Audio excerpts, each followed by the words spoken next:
Hello, and welcome to another edition of No Lights Paranormal, where three nerdy and stuffed paranormal investigators sit down and discuss spooky stories from the web. My name is Joe. I'm the lead investigator. My name is Teresa, and I am the very, very full researcher. And my name is Alex. I am the Baba Yaga enthusiast, cheeseburger slider enthusiast, and equipment setter-upper of the group. If you couldn't tell, we went out to eat before this podcast, and we are stuffed to the brim. Indeed. Mad props to the lovely chefs who made us some cheeseburger sliders with caramelized onions. Yes, if you were ever in the area, and I'll put this as part of the announcements, if you're ever in the area of Norton, Barberton, check out the Wolf Creek Winery. Wolf Creek Tavern. Wolf Creek Tavern. There is a a Winery is up the road. The Wolf Creek Tavern. Hell, check Very that out good. too. Yeah. Very good drinks, very good meals. They actually hire Culinary one of these student. chefs, culinary chefs, to work in the kitchen. They're going to school for it, so they actually know what they're doing and they know how to make them foods. So yeah, if you want to check it out, go ahead. It's also a speakeasy during the winter, and it's actually haunted. So for all you paranormal enthusiasts out there, definitely check the place out. Oh, yeah, definitely. If you scroll back in time a little bit on our Facebook page, you can see some of the audio and picture stuff that we have taken from the Wolf Creek Tavern back in the day. And we are looking to potentially get back in there again. There's new owners. So yeah, we'll see what happens. Other than that, any other announcements? So we do have our standard goings on for the month in the paranormal world. There's the Ghost Walk and Haunted History Tour that is happening this Friday at 9 p.m. at Landall's Mohican Castle, $27 a person. It is not full yet. So go. They also have at Landall's Mohican Castle Sunday, June 30th at 6 p.m. There are still tickets available for dinner with psychic medium Beth Deering. I do not know her. I do not know her work. Believe it or not, I've never actually heard of her at all. But it might be fun. Usually is. It's a Yeah. good time anyway. Yeah. So Good times all around. exactly. And of course, Yodo, you have all of the normal stuff that we talk about every single week. You've got the good things going on over there at the Mansfield Reformatory. You've got the good things going on. And this leads right into us as well. You've got all the fun stuff happening over there in, God, what is the name of the city? Help me out here. Where Mansfield? No, where we're going. Oh. Madison? Madison, thank you. There's something really wrong with me tonight. If we were on a podcast, you would, or a video cast, right, you would have definitely seen the look on me and Alex's face. you guys are like, what the fuck are you What are even you talking about?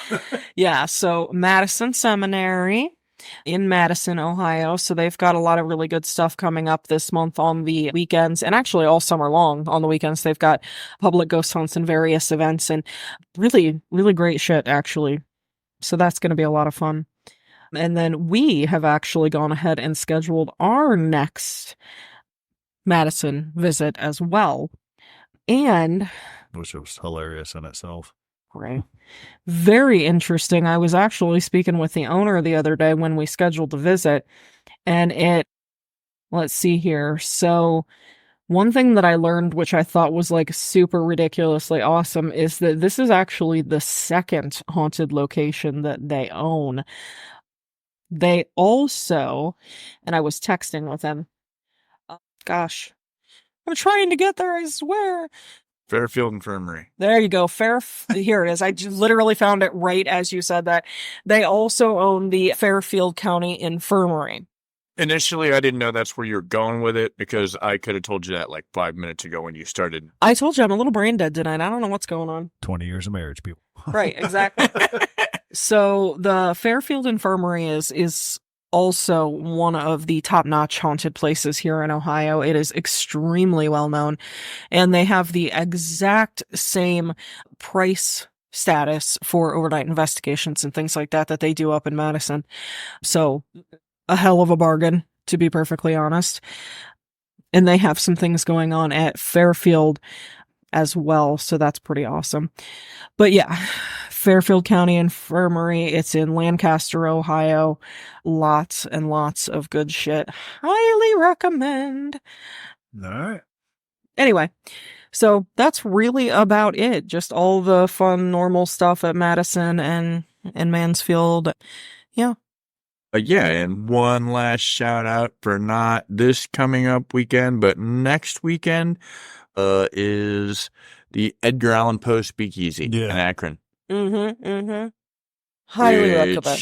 Which I believe we do plan on hitting up. So Which date is that? it is from June 20th to June 22nd. They're doing it every night. So Okay.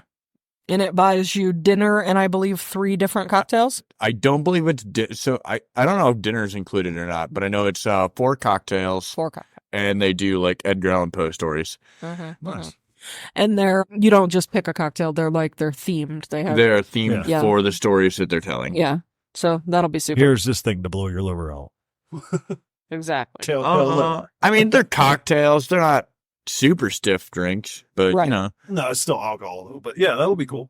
Maybe Liquor. I'll switch with somebody at work. There you They're go. switching with me a lot, so yeah. So, yep, make them return the favor. Yep. It looks like the cocktails are the Pale Blue Eye, the Cocktail of Red Death, Edgar's Twisted Brandy Milk Punch, Cool. and the Nevermore.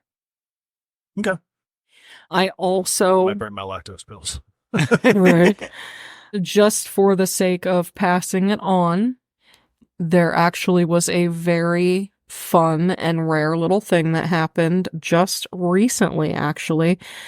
Today, a white buffalo was born. Oh. Which I read that. is a Lakota. Lakota is an Indian tribe in Montana. There is a prophecy saying that a white buffalo's birth brings about better times, basically like prosperity for people, so to speak. And boy, if we don't need it. Right? No shit. We are very close Good time, Buffalo. to November. I'm not going to talk about that though. But yep, Helena, Montana. This buffalo was actually born in Yellowstone National Park. So the Lakota prophecy has been fulfilled, and hopefully this little guy brings us all some better times. Has it been fulfilled? His birth is fulfilled. Did they actually give an actual date for it, or was it just like if a white buffalo was born? Well, the thing is, I think it was more when the white buffalo. Yeah, that's what I was asking. Yeah. yeah, Okay. because they are so incredibly rare. Yeah. So yeah, super exciting. We got a baby white buffalo. Anyway, Alaska. Yes. Long awaited, highly anticipated. Hopefully it didn't flop. It didn't flop in my book. Holy cow. There's a lot of crap up there. Alaska, are you okay? It did not flop. It was a good time. And the worst part is, like, I would say even though it didn't flop and it was a good time, I still felt like I just didn't have enough time to look through everything. It's a lot. It was a weird, like normally when we go through the states, and I've said this before, like we find the normal hotels, haunted highways and stuff like that. But this one had so much stuff. Like even though we had a week to do it with, I don't feel like there was enough time to find out all the stuff. We're going to tell you 3 really cool stories, and chances are there's even cooler stories than what we're telling you. Oh, yeah. Exactly. Because I am me, the commonality of the birth of a white buffalo is 1 out of every 10 million births. So, In case you can't tell, she can't move on. I think it's fucking awesome. Yeah. I'm just busting your balls. Hence why I don't have any. They got busted. Oh, what? Carry on, folks. I'm going to buy that soundboard, I swear. Right. So, yeah. Yeah, I feel like mine's going to take up a lot, and I can condense it down, but I'd prefer to go last on this. Okay. All right, Well, I think I would say Yours also gives us a lot to talk about. I would like to have Teresa swing first, Sure. only because I feel like mine's kind of in the middle of the road as far as length goes, and I want to make sure it doesn't come out a jumbled mess like my thoughts in my brain. ADHD. Yeah, to receive his text sometimes. Yeah, it's special. Throws your list. It's fine. That's what I do. Hey, I'll dig it. So, My text to you are for me, not for you.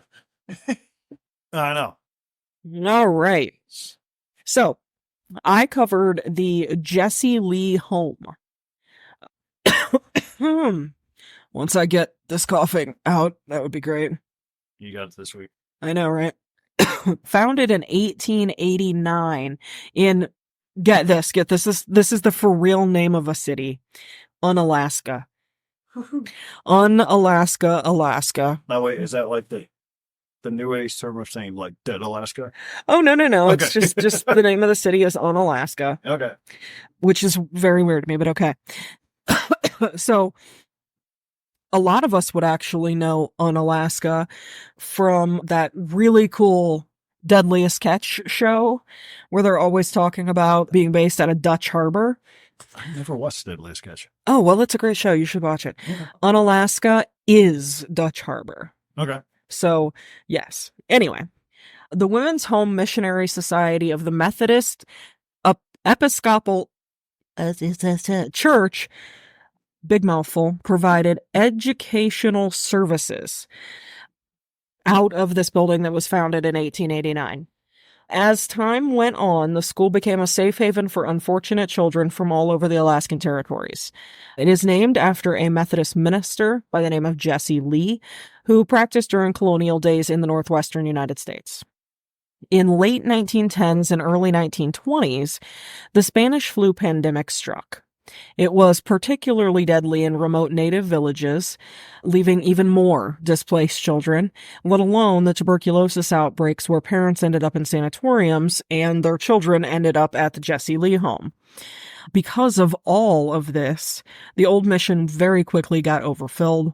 They had already been in a state of disrepair come this time in like the 20s because the building had been already standing since 1889, let alone transportation and housing of the children from such remote villages all over Alaska to get them back to Unalaska was extraordinarily costly.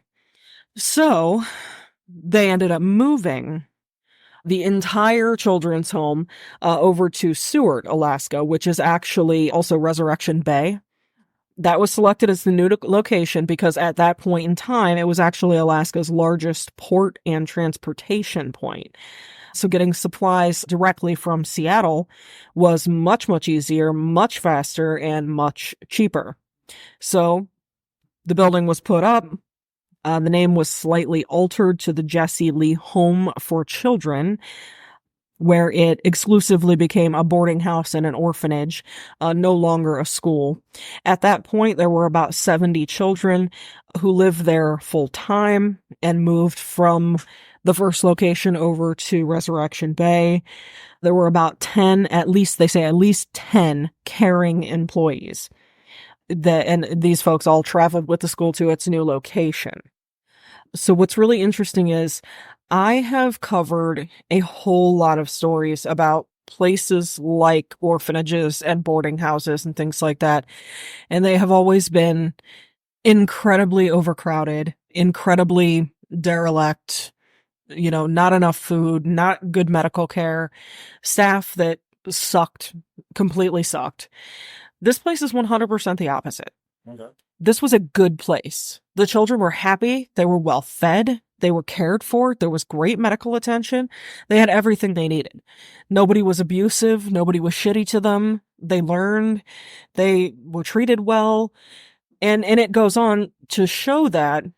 I'll tell you a little bit about some of the people who came out of there here in a minute. So the school reopened in 1926 in Seward. In its first year of being reopened, there was actually a contest that was held where over 700 students from all over Alaska entered a design contest, and their design was what was going to end up being the Alaskan state flag. So there was a boy, 13 years old, by the name of Benny.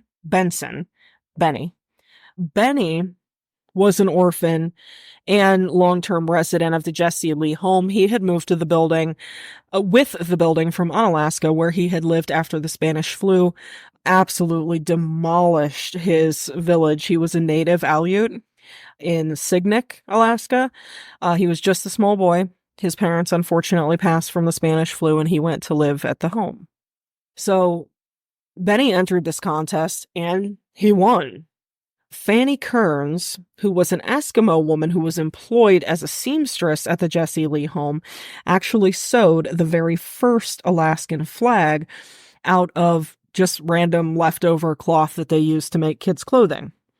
And then on July 9th of 1927, the flag was raised for the very first time at the Jesse Lee home and dedicated as the official state flag of Alaska, and it still stands as such today, unchanged from Benny's original design in 1927. Nice. So, very cool. 13-year-old boy. Neat. So, let's see here. So, they call it the Alaska Flag Day. They celebrate it on, looks like July 4th instead of the 9th, which is weird. I guess that's the day they commemorated it, but the 9th is the day that they actually flew it for the first time. Huh. So, A little late, but exactly. Take what we can get. Right? So there was another boy who was also from from Chignik, which is the same exact village. His name was Ephraim. At 14 years old, he won the City of Seward's Mount Marathon Race, which is a mountain foot race that takes place above the City of Seward that ran from back in the early 20s all the way till 1957. To this day, he remains the youngest champion of this race ever. Huh. I think they made a movie about that. Maybe. I don't know. Another Aleut student at Jesse Lee home was by the name of Peter Gordon Gould. He was from Unga Island, and he would go on to found the Alaska Methodist University in Anchorage, which is now called the Alaska Pacific University, and became the first president of the school in 1960. So these are just some of the students that came out of this place. We also have, the home also reared and fostered Simon Oliver, who would go on to be a world-renowned pianist, composer, and writer. And I will share some of his works on our Facebook page because they're actually really good. Huh. So, back on topic, the site consisted of 3 main buildings connected by arcades, several smaller buildings. The original construction had 2 dormitories, the Jewel Guard Hall and the Good Hall. The Balto building was added in between the 2 dormitories and provided dining space, a large kitchen. In addition to the boys' dormitories, Jewel Guard Hall held a shop, vocational classrooms, a dark room, a library, and a gymnasium. Good Hall served as the girls' dormitory, as well as administrative offices. More buildings on the property included the superintendent's house, a barn, a schoolhouse, a garage, and cold storage. They actually had over 100 acres of farmland that they used for animals and veggies that were grown to actually feed. Exactly. But it kept everyone well fed. At its peak, they believe there were about 120 students in there at any given time. Obviously, in the beginning when, the Spanish flu and all that stuff came through, there were a hell of a lot more than that. Yeah. But the average was about 120. So during World War II, which ran from 1939 to 1945, respectively, the residents were actually moved out of there onto other locations, and the primary building was painted camouflage and used as a temporary army base that they called Fort Raymond. After the war, the army moved out and the home reopened, but rather than attending classes there, since the war had gone on for so long, the students were already accustomed to going to Bayview Elementary and the Seward High School. So they stayed there. And since the farmland had been taken over and nothing had run for 6 frigging years, it was overgrown and, the animals had to be sold off and all that other stuff. So the state of Alaska actually started providing food to replace the gardens and all that good stuff. So thankfully they got just as well fed. They just didn't have to farm for it anymore. Yeah. The number of residents at this point declined quite a bit. So there were maybe around 30 or 40 kids in the school, plus the staff. There was a massive earthquake that rocked South Central Alaska in 1964. It was awful. It severely damaged the town of Seward and much of the complex of the school, the home itself. Goodhall, which was one of the largest buildings, was super heavily damaged to the point that it actually required demolition. They couldn't save it. It was structurally just fucked. So even with repairs on the other buildings, the remaining buildings, they didn't have very good insulation. It made it ridiculously uneconomical to heat them, especially with the fact that they were now down to just 30 or 40 students instead of like 120. So they decided, you know what, we don't need this big, huge building. It's outdated, et cetera, et cetera. The state of Alaska at that point was already moving forward with basically like a children's services. So they were actually in the process of getting rid of orphanages and boarding houses altogether and moving more towards a foster care system.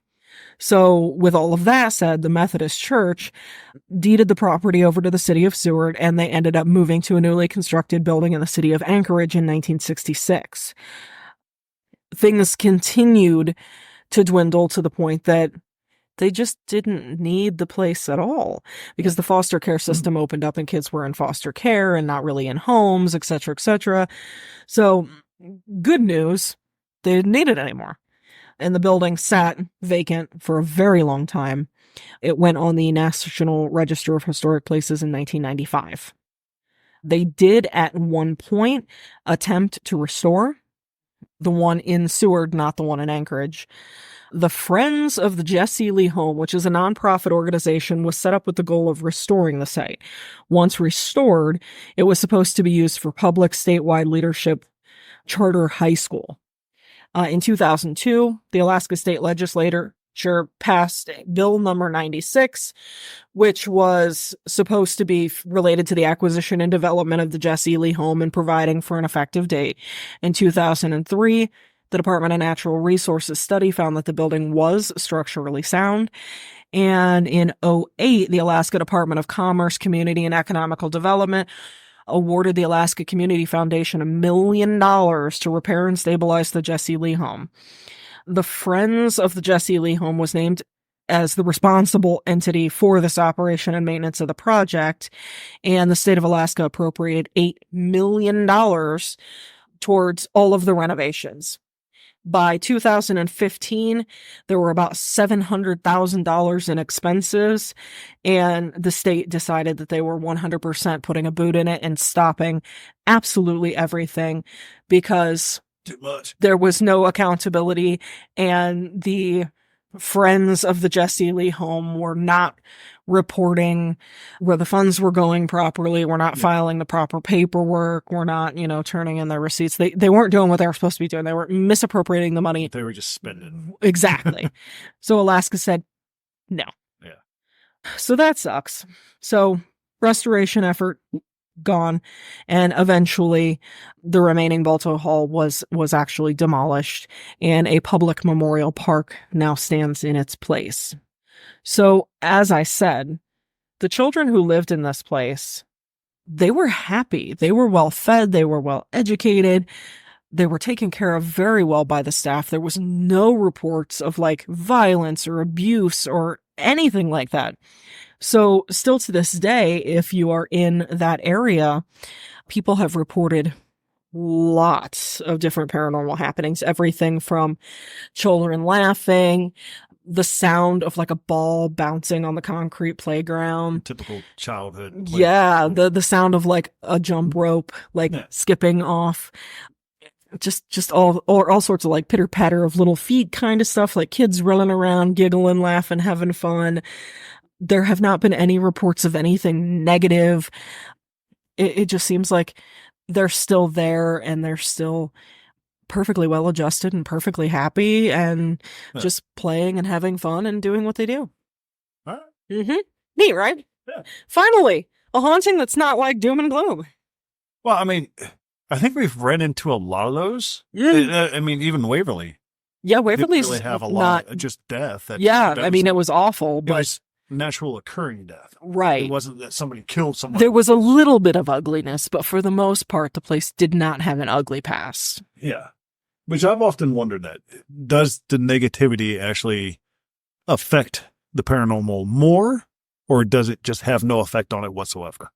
Don't know. Like, does it actually have to be tragic for them to be a ghost? I definitely don't think so. Yeah. Well, that's what. I mean, we'll save that for later. yeah, I mean, take this particular account.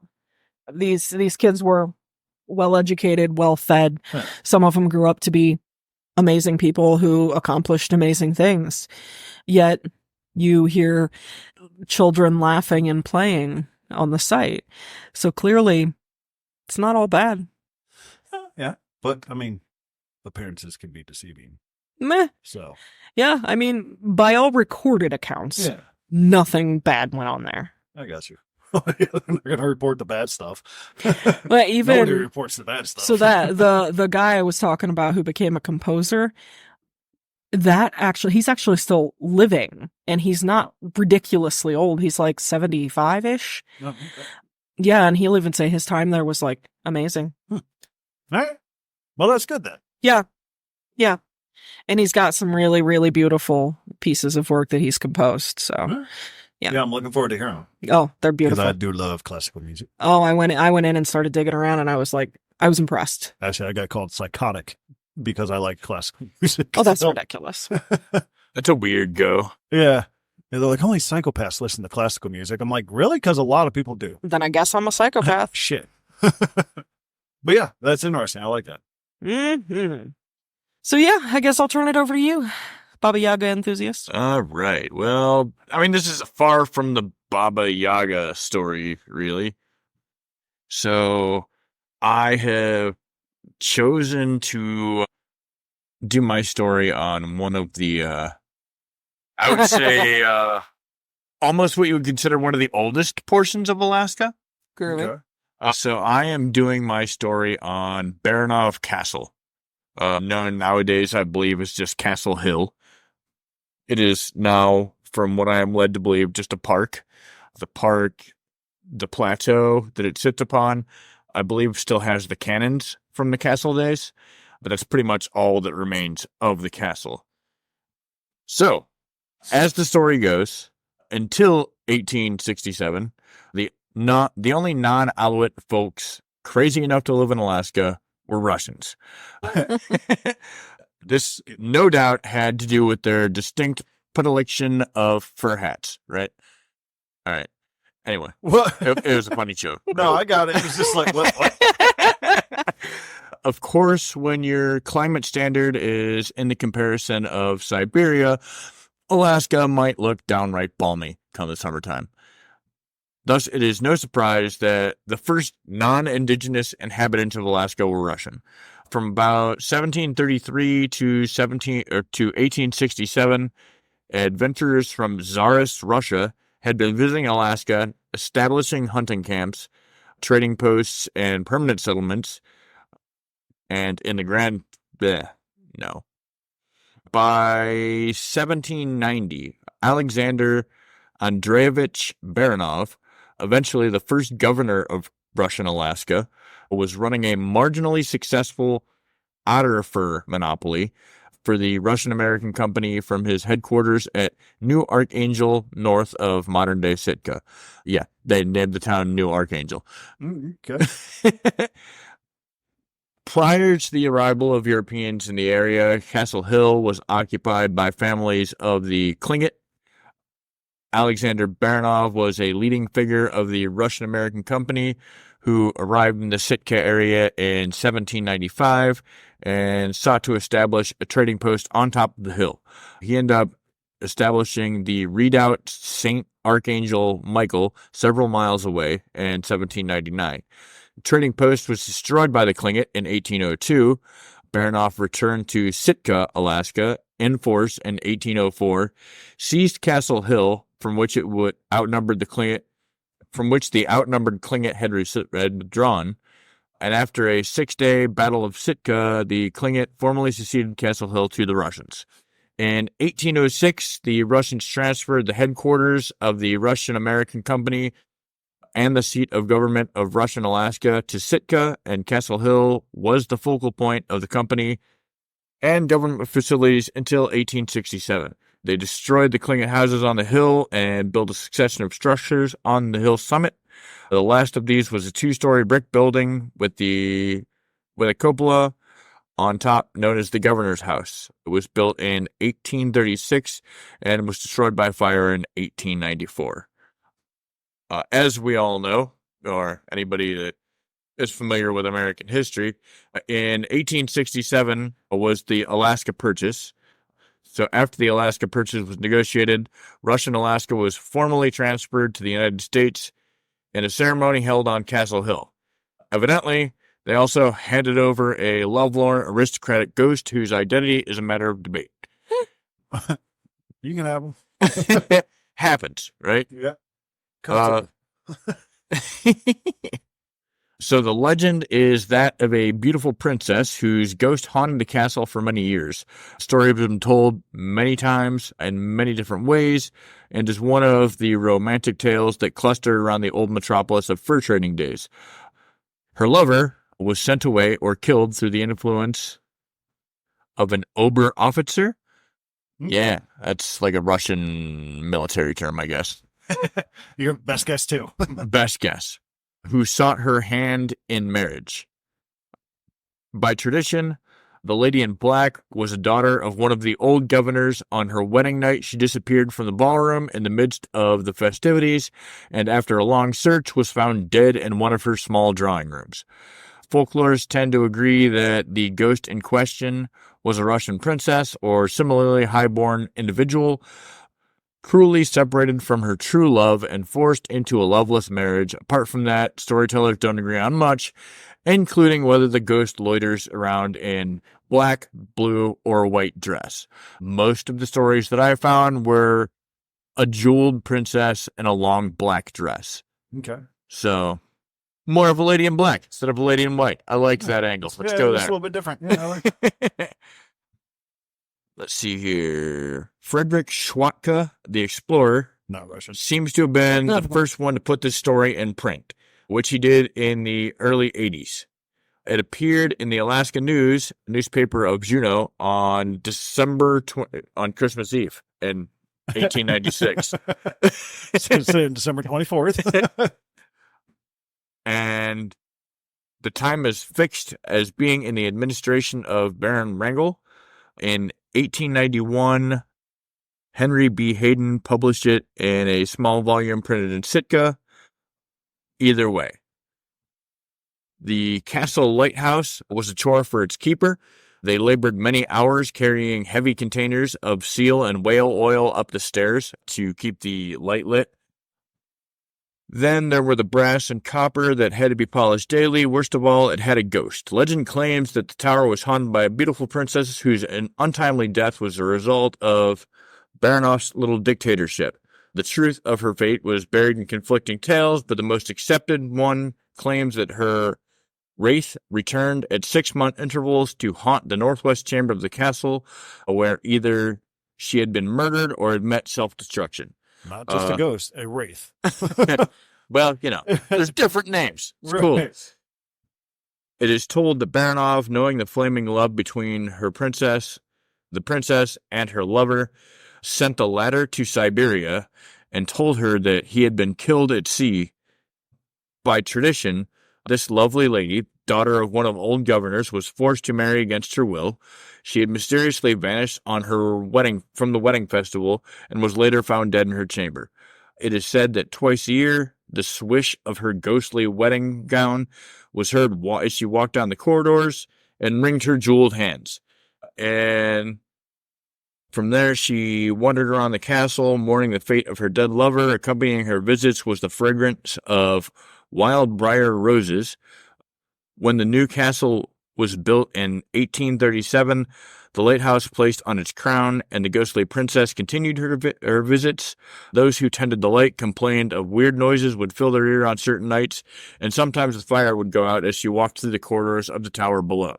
So supposedly what had happened was, and one of the stories that I read is that this lover of hers was exiled for 6 months and came back on their wedding night. Okay.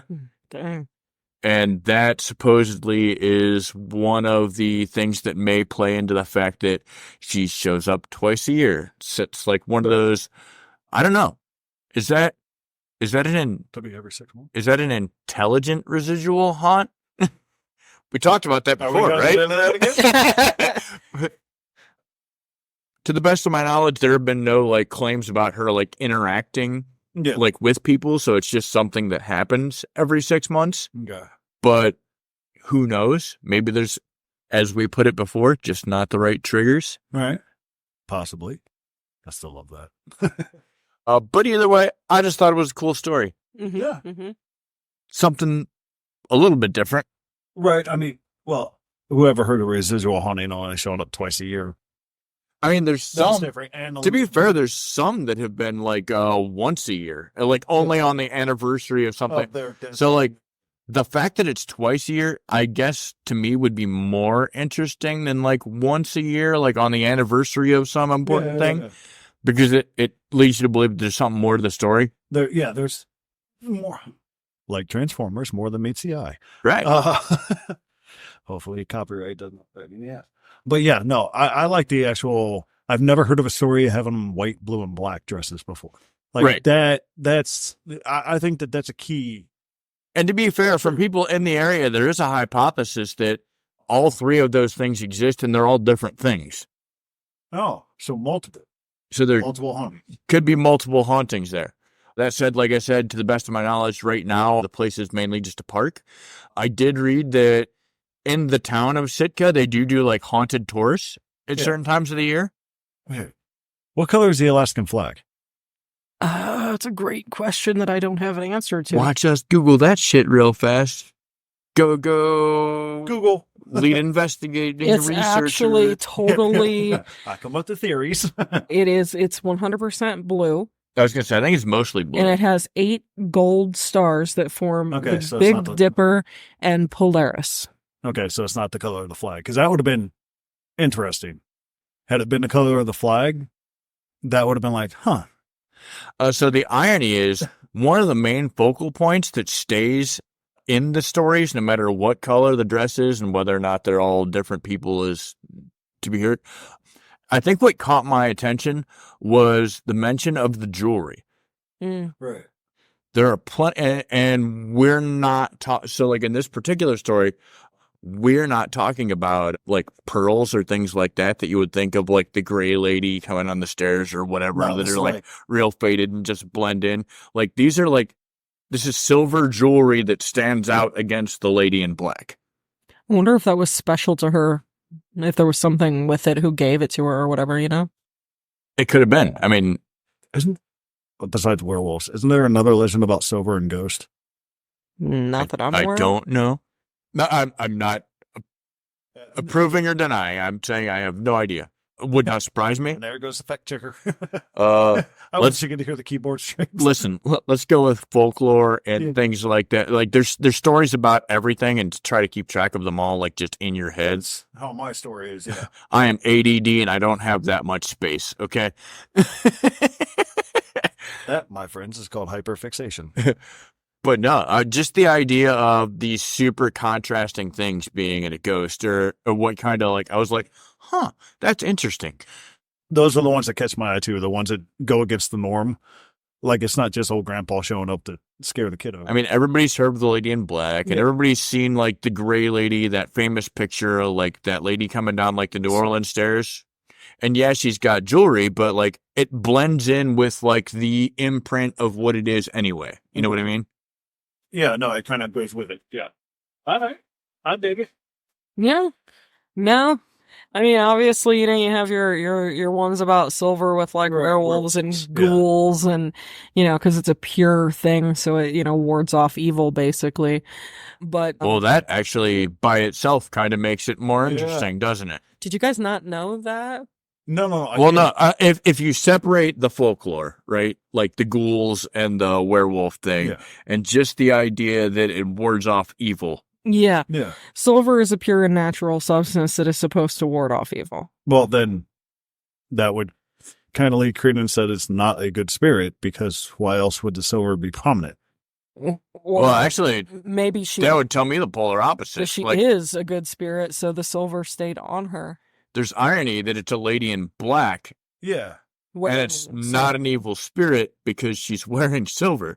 But black would indicate that she's mourning, possibly. Which would make, would be, sense given the story. Right. I meant the silver would be on her to keep her from doing the evil thing. So maybe my original thought when you say ghoul was like, maybe it's kind of a ghoul, but the silver is keeping the ghoul part back to where you see the apparition of the actual person.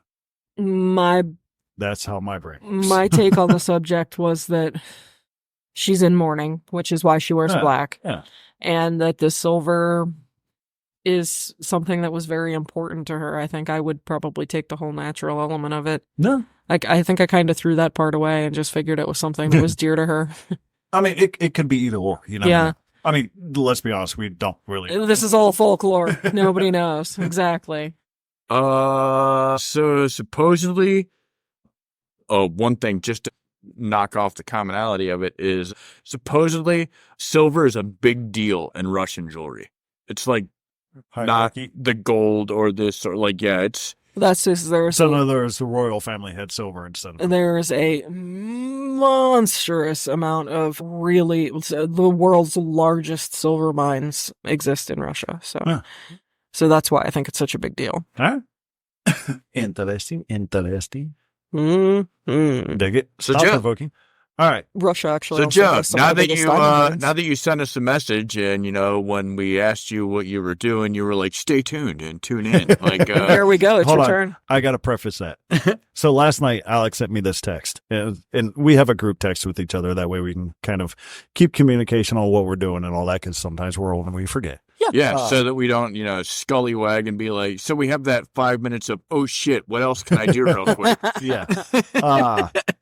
And he asked me, he goes, Joe, did you find a story yet? And I was in the middle of kind of passing out, but also kind of awake at the same time.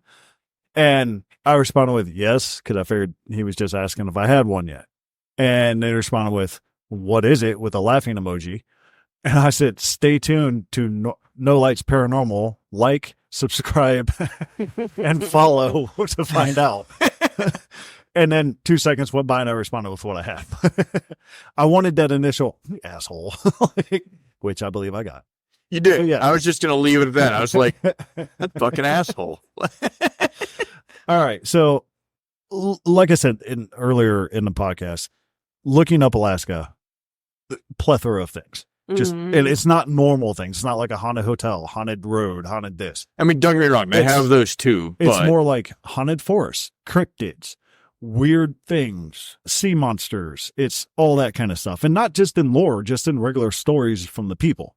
But I decided to encompass all of that and go with the Alaska Triangle because the Bermuda Triangle, the Alaska, like ley lines and stuff that interests me hardcore.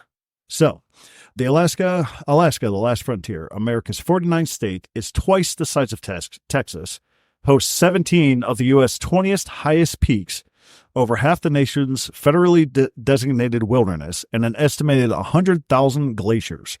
That is a lot. It is also home to a stretch of wilderness where more than 16,000 people have vanished without a trace. Alaska people go missing at a rate that is twice the national average. Well, let's be completely honest. It's fucking cold up there. Nobody's looking for your ass. Well, I mean... the Alaskan Triangle is an area between, and I'm going to butcher the hell out of this, Yugatavik, Anchorage, and Juneau.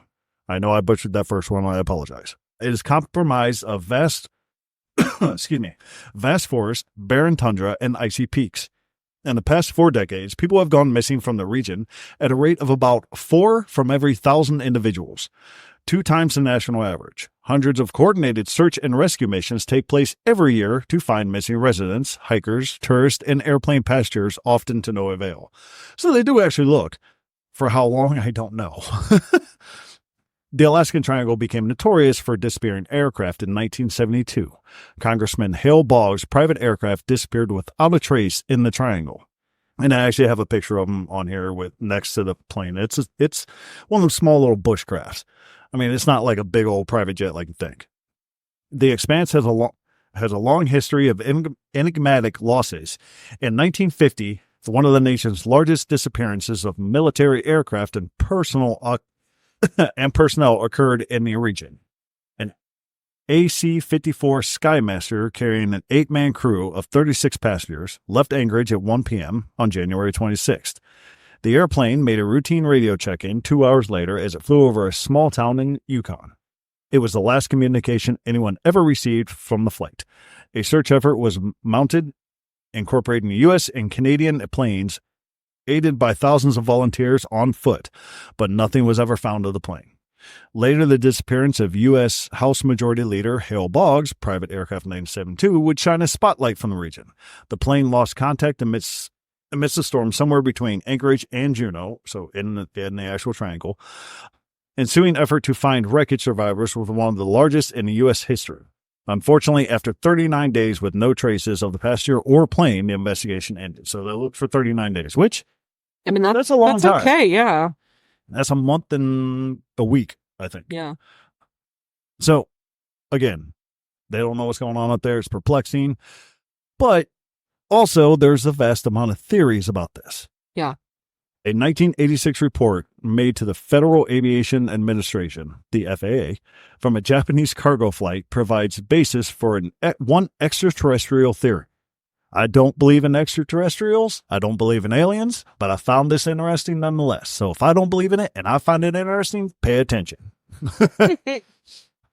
It provides a basis for an alien attack. Allegedly, Japan Airlines Flight 1628 encountered 3 unidentified aerial phenomena above the expanse. The pilot reportedly thought the craft were military and paid them no mind. Moments later, he realized that the objects were keeping pace and moving erratically around his own jet. Over the next 50 minutes, the strange aircraft shadowed Flight 1628's every move, while emitting bursts of blinding lights.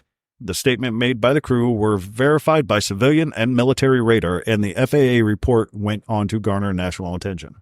Another theory suggests that the triangle is home to a massive swirling energy vortex. I believe this more than aliens. Interesting. These energy centers are believed to impact human emotions and behavior based on their rotation. A clockwise spinning vortex creates positive effects, while counterclockwise spins promotes negativity and bewilderment. Electronic readings have indeed found higher intensities of magnetic irregularities in Alaska, and search teams have reported compass malfunctions up to 30 degrees off, which if you're following by a compass... And that's 30 degrees off. That's a lot.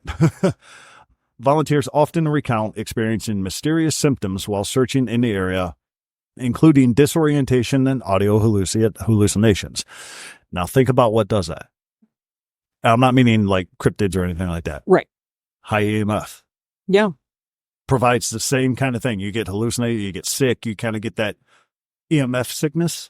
But I'm also kind of curious with that because, obviously, naturally, Aurora Borealis is gases from the Earth's atmosphere reacting with the electromagnetic flares from the sun. Yeah. So I wonder if that has anything to do with that. Possibly. Maybe. I mean, that makes the most sense to me. Yeah. It's a mixture of all the things up there. Ley lines coming up from the Earth, solar flares coming down from the sun. Creating crazy havoc. Yes. It is Jester. Right. Critical Role fans out there, you're welcome. But yeah, to me, that makes the most sense because it's plausible. We've seen that before. Everywhere. Yeah. And let's realistically look at one thing here. So from a lot of my knowledge regarding Alaska, a lot of the towns and especially what you would consider the homesteaders up there, like it's not like driving through Wadsworth, right? Yeah. There aren't modern looking houses still back like it was so much. Yeah. So you have to imagine that like when some guy that just knows how to fix shit is making home generators and shit to power his stuff, right? A lot of that's probably not the most like EMF shielded, if you will. Right. I mean, excuse me. They make shit that works. They don't care. They probably have some rudimentary knowledge in shielding it and doing all that. But they don't care. They just want to work. Right. Good, bro. It's cold. I want the heater on. Mechanically, as long as my heat works, I don't give a shit. As long as my heat works and I got indoor plumbing, I am good to go. And to be fair, I'm not saying that none of these houses up there have modern amenities. I'm just saying there's a lot of homesteading that goes on up there. Yeah. So, all right, there's more to it. The native Tingit and, apologies for butchering this, Tamishan peoples have their own explanation for the disappearances. I wish people would just name it like Tim. Kashukta is a shape-shifting cryptid that stalks Alaskan wildernesses looking for human prey. While often compared to the mythology of Bigfoot, this thing seems to operate in a much more sinister manner. According to lore, the otter-like creatures disguise themselves as trusted relative or a friend and appears to those who have been lost or injured. They lead their victims deeper into the wild, ultimately tearing them apart and turning them into another one of them. The legend is especially popular in southern Alaska. Despite a plethora of paranormal theories, the terrain itself offers the most likely explanation for the disappearances. The massive glaciers that populate the area typically have a brittle upper crust, and it's bitter. This layer can fracture at a moment's notice, opening up deep crevasses or molens that can stretch all the way to the bottom of the glacier. So it's a big ass hole that opens up. As global ice recedes in response to climate change, more and more evidence is found of people and planes that have vanished into these massive fissures. So, also, if you want to know more about this, Travel Channel actually offers a series called the Alaska Triangles, and it goes full bore into it. I actually watched it a little bit to get a little bit more knowledge on this. And yeah, it's a good show. You guys should actually watch it. But upon reading the story, because I love, we've said it before on the podcast about me and Alex first meeting, and he mentioned ley lines, and I stayed for 4 freaking hours talking about ley lines. I love like the magnetic energies within the earth theory of it's able to manifest things or change things, as it were. And the whole, like, yes, I don't doubt for 1 second that the glaciers opening up probably swallowed a lot of people. Yeah. But how's a glacier going to swallow a plane? I mean, when it's in the air? Valid. It would really have to crash for that to happen. So again, bigger picture, what made it crash? What Right. made the instruments go off? Was it the solar flares coming up from the sun and all that going up? Was it something along those lines? Or was it the otter-like creatures throwing rocks at it, and that's what threw it off and made it crash? We don't know. You don't know. and who's to say it's not all three of those things? That's the beauty of what we do is, yes, you search for truth, but you find a lot of good stories in it. And you have to decipher between that to find the truth. I didn't find the truth in this one because I didn't look that hard. But no, I actually thought that the triangles, I could have talked more and more about it, but I wanted to keep it short because of the podcast constrictions. But no, I love that kind of stuff. I could have delved into it so much more. I actually probably delved into it too much for this. But you did fine. Thank you. But it's more to the fact that Alaska is more of a mystery to everybody because it's cold as hell. It's barren. You're not going to find much in the way of modern amenities up there. You're not going to find a Panda Express on the corner. So it's really like we look at it as the lore from East Coast going to the West Coast back in the days in the gold rush. Yeah, I mean, to be fair, Alaska is probably the closest thing we have right now to like the Wild West. You know what I mean? Yeah. Yeah. Would I love to go there? Yes. I actually tried to call a couple of my cousins that lived up there, but because they live in Alaska, their phone nets suck. So couldn't get a hold of them. Because I was going to ask them like, hey man, give me the skinny. Give me the tea. Like, let me know it. And they didn't answer the phone or it didn't go through, either one. But yeah. So you said the statistics of how many people go missing there. Mm-hmm. So like 4 in every 1,000. Yeah. I believe it was. And you know, their population obviously is not ridiculous. Right. So this is an interesting article that I had found prior when I was looking up something totally unrelated, actually. Hilarious. I don't remember, but I found exactly what you're talking about. You know how I rabbit hole. And this said, tell me about it. Exactly. In this remote region near Juneau, an astonishing number of people, estimated at over 20,000 since 1970, have vanished, and the annual average disappearance rate is about 2,250 people in the Alaska Triangle. So It's a lot. That's a lot. And let's also take human account into it. We've said it since we were in high school. You know, we've made jokes. I've heard some girls say this, like, I'm going to quit school and become a stripper. How many of us just want to get away? Get away from the hustle and bustle of everyday life, of being in a system of going to work, working for the money, but actually not having enough time to spend the money and enjoy life because you're working so hard. Go disappear. How many people actually have done that? And hard to tell. And who's to say that the people finding them, they said, hey, look, I just wanted to disappear. It's too much for me down there. Let me be on my own up here. And they're like, okay, because who are they to say no? So yeah, and in the lower 40, statistically, per every 100,000 residents, Oklahoma has the highest number, with 16 missing persons per 100,000. In Oklahoma? In Oklahoma. Okay. Yeah, crazy, right? Tornadoes, just sweeping them up and That throwing must them be away. it. Just that's awesome. Oz. That's it. That's it. They're all in Oz. Oz is I'm very not gonna lie, I populated. kind of did when I was younger. There you go. So one thing that I have silently noticed, as far as variables go, What? As far as variables go. Okay. Oh, that was... What? Never mind. Yeah, I can't talk. Anyway. It's late.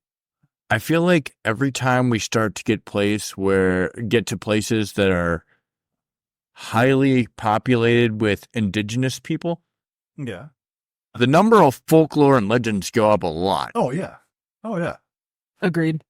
Which is, I love it, though. I see where you're going with it, and it's weird. Continue. I think they know more than us. No, I think it's weird because of, if you look at the history of it, indigenous people had this land before we actually came over. Our ancestors. That's why I say I think they know more than us. Well, yes, but I mean, Bigfoot and the other monsters didn't go to the reservations. Valid. So it's more of where they're more populated, where they more went. Mm-hmm. So did they follow?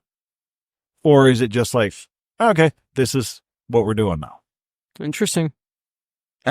I wouldn't know more than just certain things are in certain places, and indigenous people being such a migratory bunch because of, constant hunt for food and survival and this and that. Let's face facts on things like, Bigfoot itself, and we've all heard the stories about certain places in Alaska where the indigenous people are like, no, you don't go there. Yeah, you just don't fucking go there. So it's not even necessarily that they interact, but they're like, no. Yeah. No. Can't go there. What was that one? What did they call it? Nantinuk? The no place? I don't know. For once, I don't know what you're talking about tonight.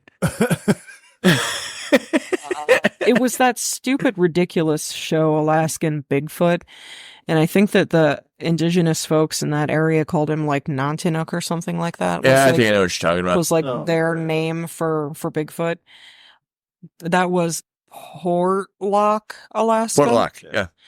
Yeah. Oh, yeah, they had that construction site. That was just abandoned? Yeah. Yeah, it was an old, it used to be a canning factory. Yeah. Oh God, I can't even remember. I want to say it was like the Kenai Peninsula or something. Somewhere around there, yeah. Yeah, it was a really interesting story. But apparently the whole damn show was a bunch of bullshit. That town really is abandoned, and there really are stories about Bigfoot up there. Like, people just don't fucking go there. They're like, yeah, no.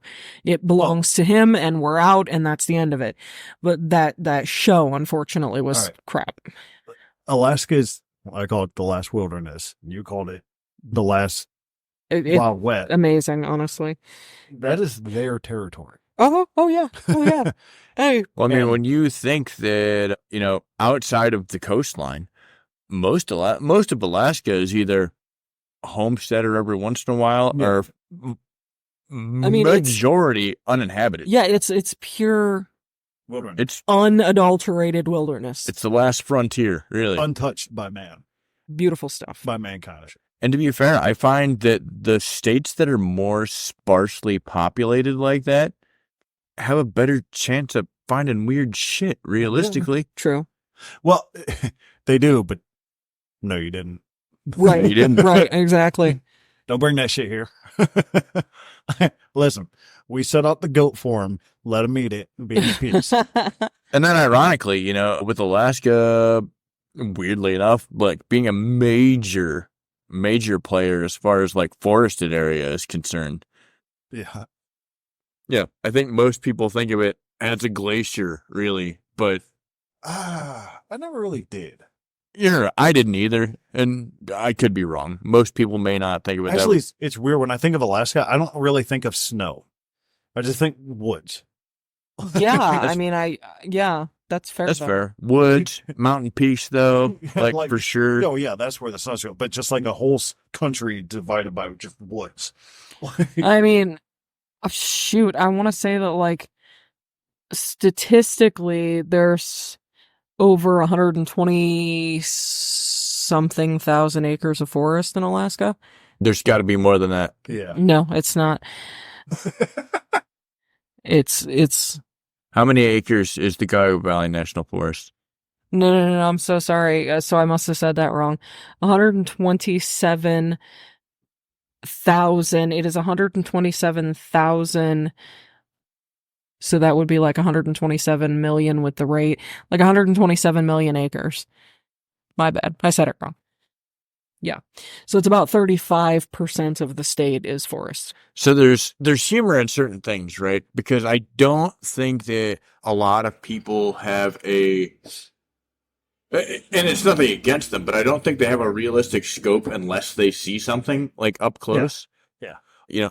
Everybody hears the story of, the Loch Ness and this and that, and there's a lot of quote unquote experts that are like, people are just exaggerating the size, Right. making it bigger than what it is. And to be fair, like, studies have been done, and most people couldn't tell you what 20 feet looks like from 100 feet away. You're exactly right about that. But that's like, it's like I've said, like, driving through Ohio myself, driving through so much of it like I do for work. Yeah. You would never fathom how much of Ohio is forested. Most people think cornfields. Yeah. No, the cornfields are in the actual mid. They're in the mid to the lower state of Ohio is full of cornfields. Don't get me wrong. You get below Columbus and you're a cornfield till you get to the Appalachians. Statistically, Ohio, it says, is covered in 29.9% of Ohio is forest, where Alaska is 35.2%. So close. Only Alaska is almost as big as the U.S. all by itself. Yeah. Right. So their 35% is a lot of fucking space. Yeah. You have to figure, too, though, that the U.S. in general is covered in almost 819 million acres of forest. Like, that's a lot. Yeah. And man, I just thought about that. Sorry, I had a little giggle to myself. One of my aunts used to live in California, and she married, I can't remember what nationality. I think it was Vietnamese. His name was Jerry. Lovable dude, like a big old teddy bear. He come back to Ohio. Well, she came back because she originally lived in Ohio, went to California, came back on vacation. He came with her. This goes with the forest thing. He had never seen so much green in his life because, mind you, he was Vietnamese, but he wasn't born in Vietnam. Gotcha. He was born in America, and he came out here, and he just like, I think we were going to like the Barn restaurant, and he's like, there's so much green out here. He was like flabbergasted by the amount of woods that we have here. He goes, you don't get this in California. Like, this is just not happening. So it was just appreciative, like someone who sees it every day like we do. We kind of take it for granted. So someone that not see it, to see it and be like, oh my God. Which is interesting because statistically California has about 3% more of forests than we do here in Ohio. It's all in the northern half of the state, and it's though. very, when you're in like southern... here's ours is spread out. Theirs is very selective. Yeah, when you're in southern California, you really don't see a lot of forest. Desert, mountains, like, San Diego. Some forest towards like the mountain side of the state. Yeah. But yeah, like Fresno, Bakersfield, lower California, you really don't see a lot of forest. Hell, even when I went to Seattle, I didn't even in Seattle, I didn't see any woods Right. other than like trees on the hillside. That was about it. Well, that's because you were in Seattle, but Yeah, that's what I was meaning. Yes. a little over 50% of Washington state is forested. I'd say probably about 2/3. The 2/3 that's not on the coast is all woods. It's just a pinch over 50. I think No, it's 51%. That was me regulating it to the size Oh, yeah. as compared to California, which is much bigger than Washington. Size comparison. right. Like Matt Mercer, I guess I'm a size queen. There you go. Now, I believe Maine is our most forested state. Almost 90% of Maine is forested. No. And so, yeah. So what are we doing But next again, week? it's like this big. True. So- True. Teeny tiny little place. Oh, what will you be doing next week? Well, I went nerd this round, and About Star Wars, gotcha. Groovy. I went nerd this round, and the dice have spoken, and we are down to 12 states left. Wow. And my D12 has spoken, and we are doing Arizona next week. Arizona. Huh. I can handle that. All right. I can handle Arizona. I don't know. Hell, I've got some stories about Arizona. I don't think I've ever been to Arizona. Only 25% of Arizona is forested. I live there. I lived there for about a year or two. I don't think I've Very ever small been. child, though. Doesn't Yeah, really yeah. count. Like, Yeah. No, I don't think I've ever been to Arizona. So that'll be new to me. Blah, blah, the West, here we come. So where we lived, one famous area that one of us may or may not cover, it's hard to tell, is the Superstition Mountains. And Oh, yeah. they were our backyard. Oh, nice.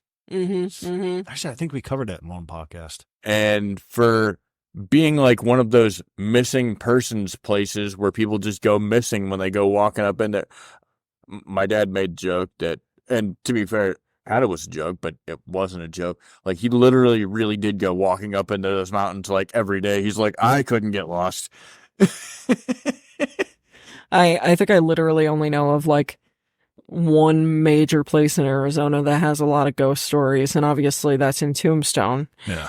And Which is understandable. there's a tavern called like Big Nose Kate's Tavern or Big Nose Kate's Bar or something like that. And I just always thought it was funny because I wondered if Kate actually had a big nose. Actually, no. He passed away. I had an uncle who lived in Arizona. When we get to New Mexico, I've got a friend who lives out there. We did New Mexico already. Did we? Oh, damn. Yeah, we I already did fucked that. up, didn't I? Yeah, we only got 12 more to go. Well, now 11. But Oh. Hey, listen, when you get this far in, though, you kind of, like, thank God I've got written down a list because you kind of start forgetting, like, which state did I do already? Yeah. Right? And it's Where true was because I I can again? see it. Just got all of them written down and crossed out. I love it. So then, cool. Arizona, you are coming out next week. That's awesome sauce. I'm Alright, excited. cool. I'm excited because, I mean, here we go again with the Wild West stuff that I love so much. Yeah. What I can tell you is, ironically, we've got a bunch of the West, a bunch of the East, like East, and a couple real weird ones in the middle. Yeah, well, we didn't really have a rhyme or reason. No, We had it a started run, out but- up until we got to like the last 20 states. Yeah. This 12 included. I think when I actually ran out of states that we had downloads for, or at least at the Yeah. time when I made the list, up until then, we were just going by whatever state had the most downloads. So that was kind of our rhyme or reason at the beginning, but it kind of all just fell apart, like once we hit the end and like, Well, originally we were only going to do the 13 colonies.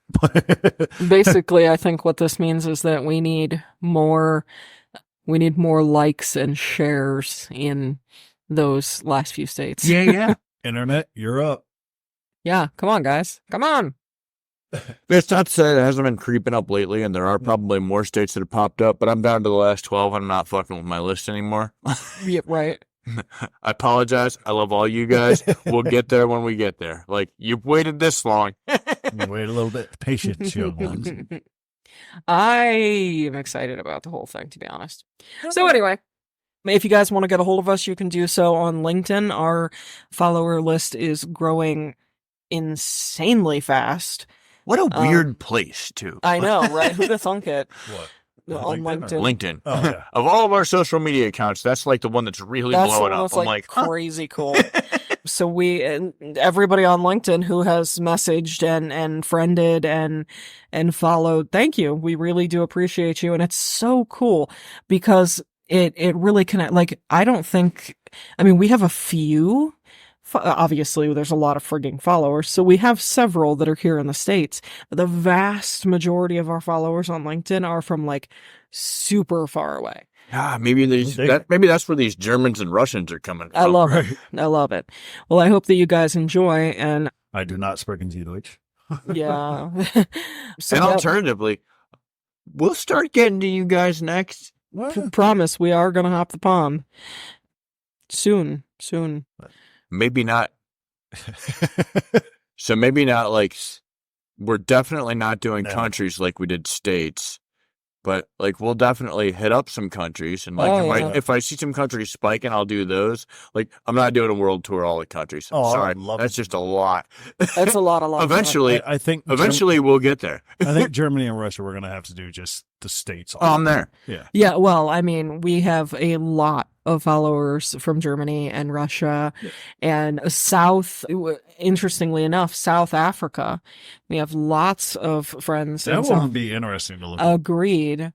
Yeah, it's weird, man. I mean, we're going to mispronunciate everything. Yes, so. I apologize for that. You'll just have to yell at me, I guess. But yeah, so No Lights Paranormal on LinkedIn. We've got No Lights Para on X or Twitter, however you want to call it. No Lights Paranormal at Facebook and No Lights Paranormal at gmail.com if you want to get a hold of us. We definitely want to hear all of your stories, see your pictures, hear your audio. We are curious people and we love to share this stuff. So share with us.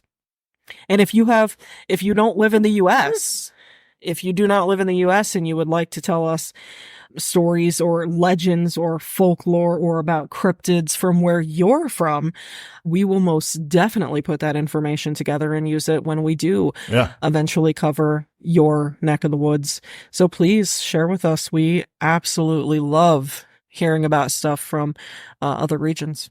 Hell yeah. Absolutely. So in retrospect, Alaska, we had a blast. You were a great time. As expected. You did not disappoint. It's cold as hell, but one day we do hope to visit. Yes. I would love to. Yes. I think that'd be so much fun. And I will bring my blackout curtains just in case I happen to be there during the days when there's like daylight 24 hours. That would be my bone-ass luck, right? Right. Be like, and I guess I'm just not sleeping for a week. Yeah. I'll sleep. I don't care. I do not care. I will sleep. I'm tired. I'm old. I'm passing out. Either way, Alaska, we love you. Arizona, we will see you next week. And remember, do not fuck with the Baba Yaga. You hug it. Love you guys.